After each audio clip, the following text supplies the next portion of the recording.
Yan, maaari pa gulo. Pakbaka na naman si inyo ini sa kasugpon kang ano. Kaya ito mga rin pakul na. Hindi ka nung tapid.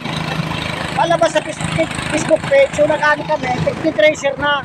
Yan sa rin pakul banjo. Mababakbak. Nag-tracer naman yan mga rin pakul. Si Suabe ang taga ano, taga saksang. Si anak ng babugman ang tagalinig.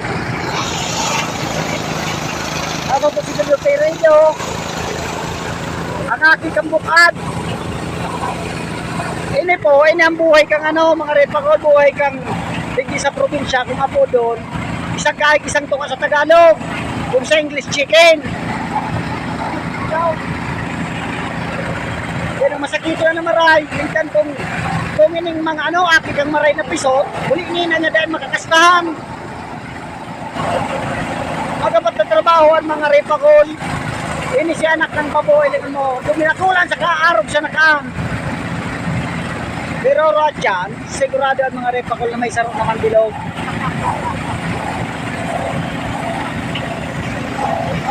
O, nagbaklot na ang ano, ang ulol. Oh. Yan o. Mabaklot na si Wangyo. Ay si Wawa. Sadit-sadit sanahan, pero ligtan makasugod ang mga repakol. Wala, harap kang kasakit dito sa probinsya. Dahil ka makakako ang piso kung dahil ka makas ng mga arugan.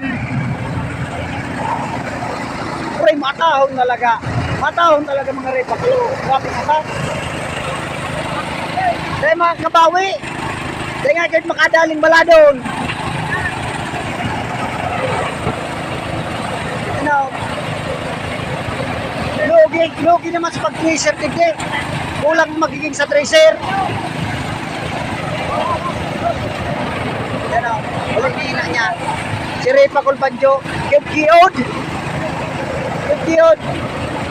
Masakit talaga ang maging chicken.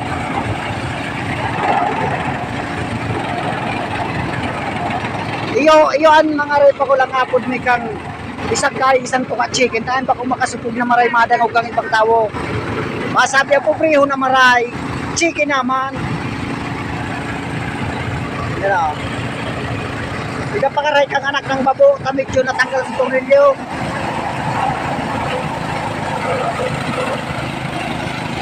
Ito, pakpakan si Repakol Banjo. O, paano mga Repakol? Kuray nina niya, mapaharap na ako ta. Mahakot pa na ako ta. Paano ho? Hindi makakon pansarong bilog. Ano? O, maparam na kami na Gunifredo, yan o. Ubakbakan si ano, si anak ng babo. O, paano mga Repakol?